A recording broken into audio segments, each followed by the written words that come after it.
Today, what I'm going to go over might be kind of controversial, might offend some people, but I think it's important to go over this for the sake of your health and your weight loss and the longevity of your health journey because we don't want to just, lose weight because we're exercising, we're eating well, but then there's a missing piece that makes us always gain weight. Why do we stop eating well? Why do we stop exercising? So, what I'm going to talk about today is how being a good parent is keeping you overweight. Being a good parent is actually keeping you overweight. Now, what does this mean? To break this down, ladies, I want to talk about, what happens when you become a parent, okay? And maybe if you don't have kids, you can relate with nieces and nephews or your spouse. Just think about your favorite people in the world, okay? In the world right now, okay? What happens as soon as you become a parent for the first time? You now have a full-time job. 24/7, there is no breaks ever. Even when you get a break, your mind doesn't get a break. You are now forever worried, forever thinking, forever planning. You don't ever get a break, right? The second you become a parent, it is now your full-time job to take care of this other human, right? I have to take care of this human. Now, what is your, let's say, biggest job as a parent? What do you think your biggest job as a parent is? Because what I would say is to get this child prepared to be on their own. Survival, right? If you can't do that, you haven't done a good job, right? Your child's in trouble. And so, if one day it's going to come where you no longer are there or they're no longer in your control and you can't watch them and parent them like you once used to, and they, fly the nest, as you say, how do you make sure that they are prepared to do that? How do you make sure that it goes from your number one job from taking care of them to their number one job of taking care of themselves? How do you make sure that that's actually going to happen? What do you think? Is it, talking to them about how to do the laundry, talking to them about how to pay bills? Is it showing them videos on how to do this? Is it, them watching how you take care of them over all the years? What do you think is the biggest factor that determines whether or not a child is going to be successful when you can't be there anymore? And this goes for children of any age, whatever phase you're in. The number one factor is, do you take care of yourself? The best way to teach a child how to take care of themselves is for them to watch how you take care of yourself. And so if we bring this full circle back to health and weight loss, all my moms out there, how have you been showing up? Not even just for your kids. Let's talk about the people you love in your life. Have you been showing up for yourself in order to show up better for them? How have you really been showing up? How are you helping others reach their potential? Have you been striving to reach yours? Now, I know that is easier said than done, of course. And I know it's hard to show up for yourself. It's hard to show up for yourself when you do have so much on your plate, so many people to take care of. I get it. But if you really want to do what's best for your family, if you don't just want to be a good parent, but a great parent, you must first show up for yourself in order to then show up for your kids or your family, right? Think about it like this. Would you rather fly in a plane with a pilot that's had 1 hour of experience flying a plane? Or would you rather fly in a plane with somebody who's never flew a plane, but they have 500 hours of reading all about planes? Well, neither of those options is amazing, and I'd be nervous for either of those options. However, I'm going to take the pilot who's only flown for 1 hour. Now, that's what I'm asking you to do.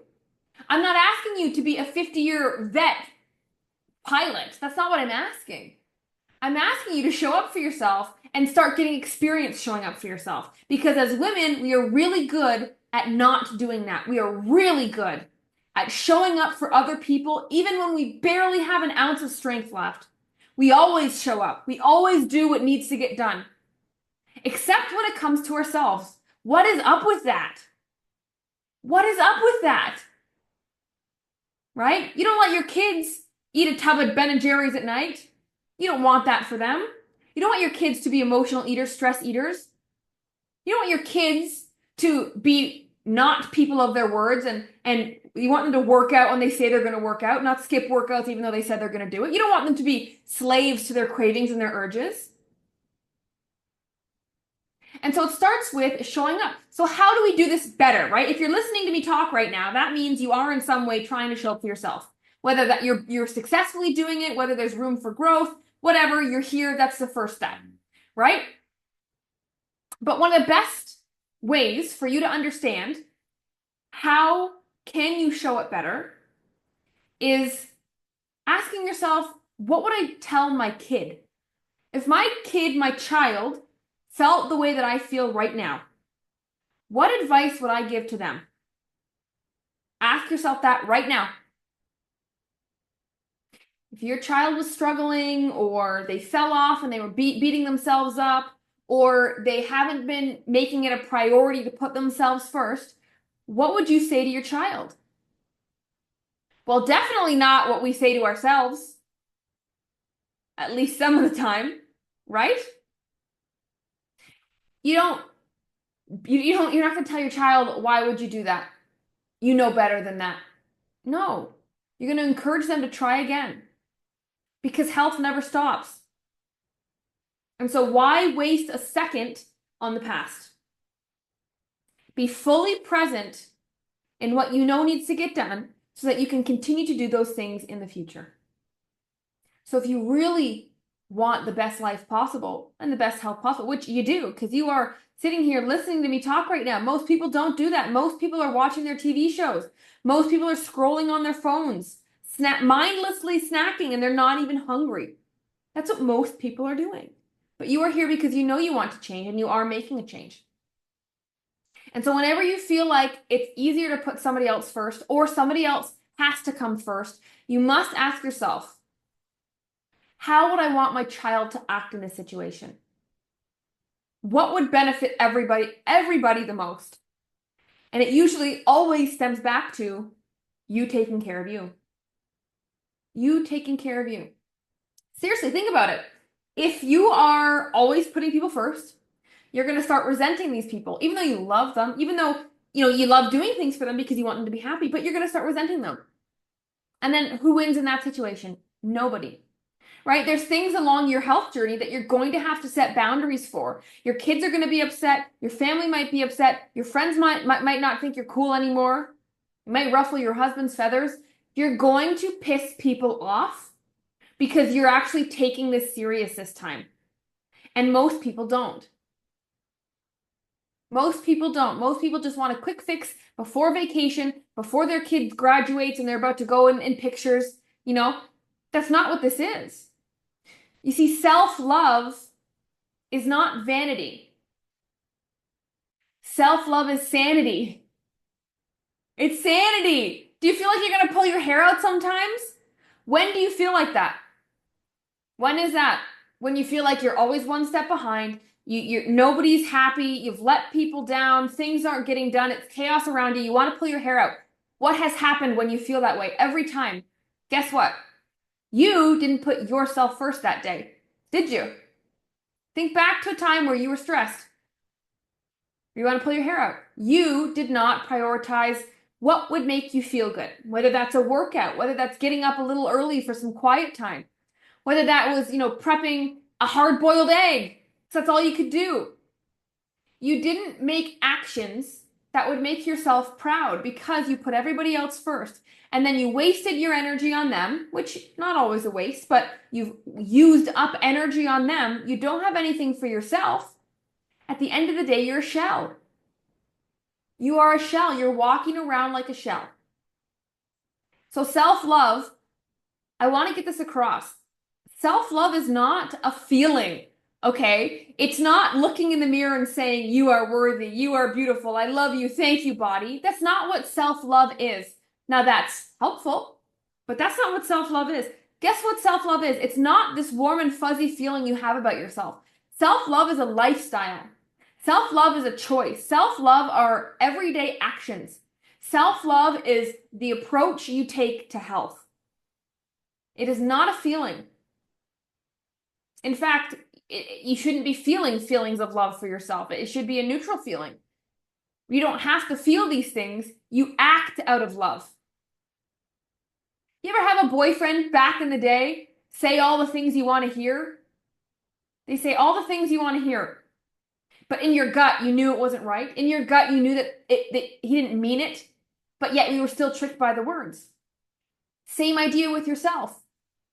Don't listen to the words. You don't have to affirm yourself all the time. What are your actions saying? Actions speak louder than words. Have your actions been proving and accepting the self-love lifestyle?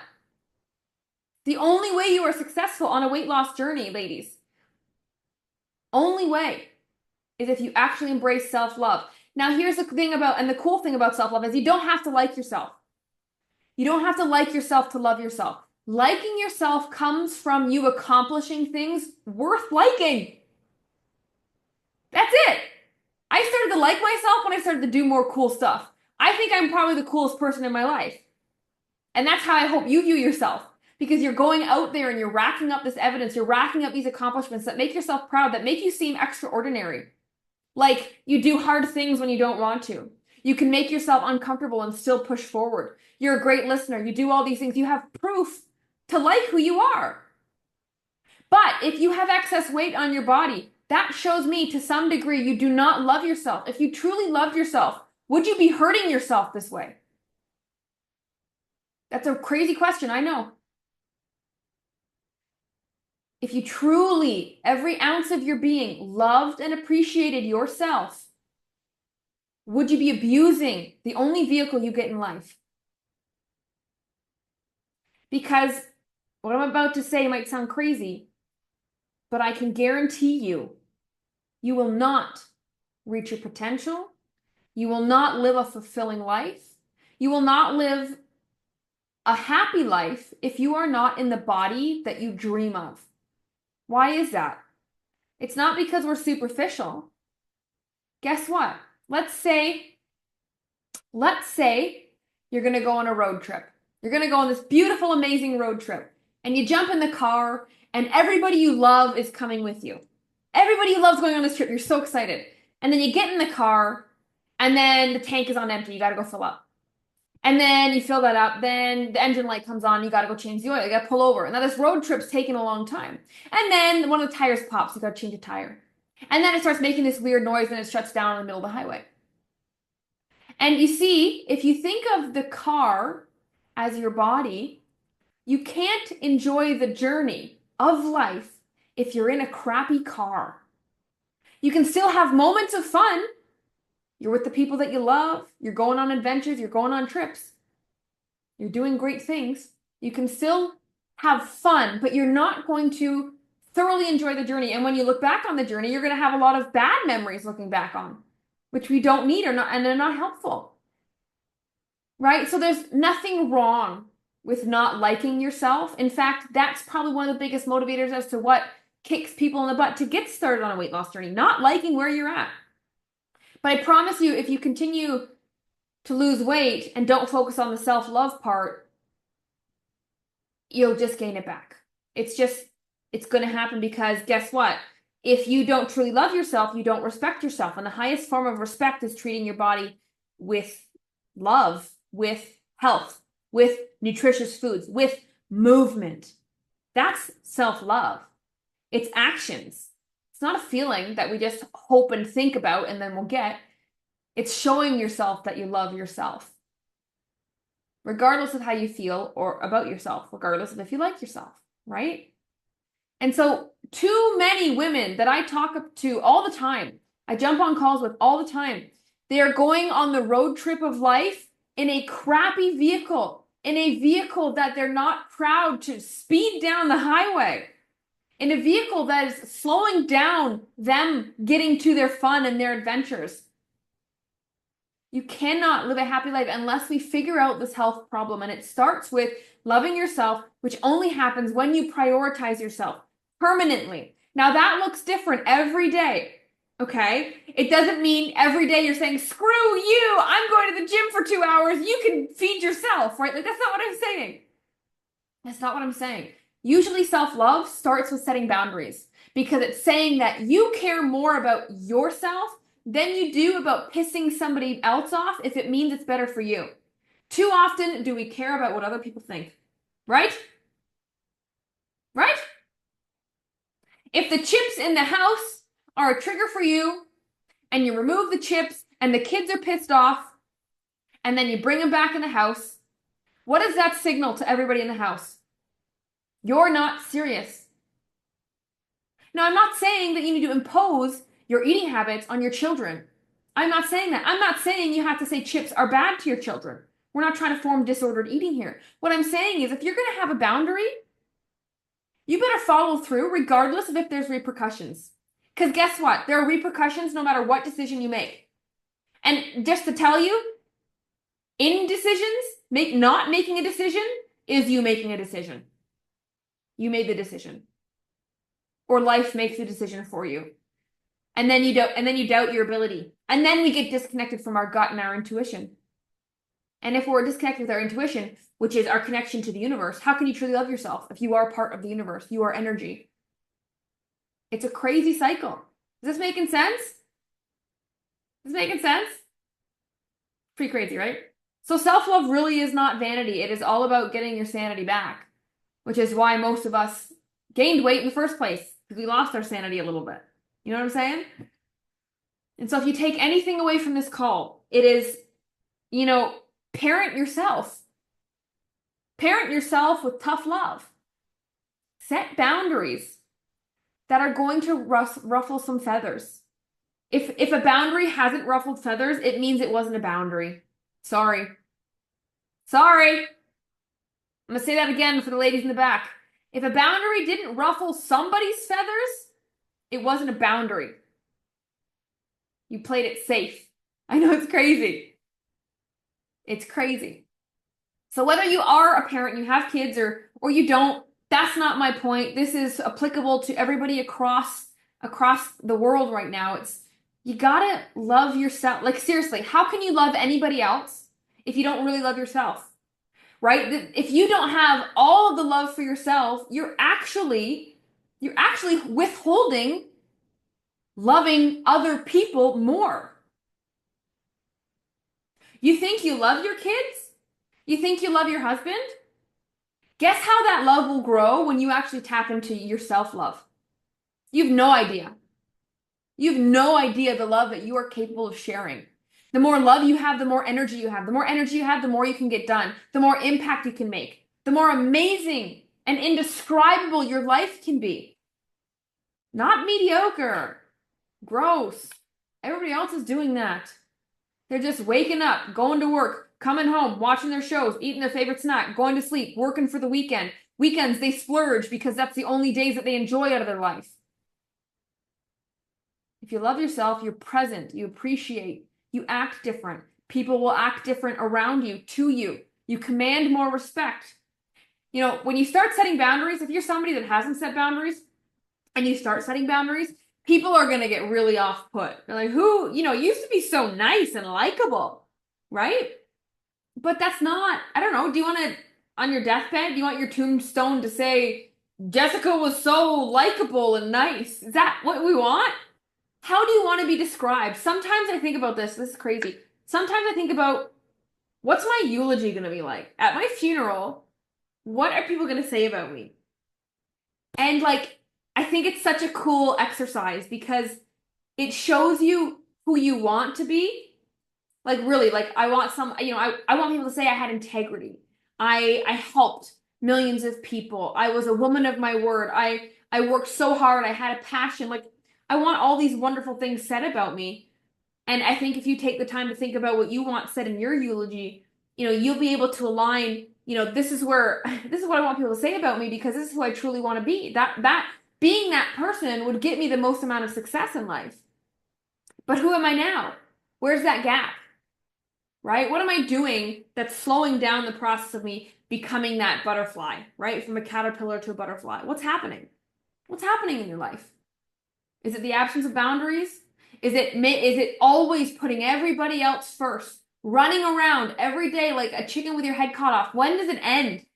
When do you put your foot down and ruffle some feathers to get yours calm again? Because I see it time and time again, when you do these short little stints of trying to lose weight, we just want to lose weight, but we don't realize how did the weight get there in the first place?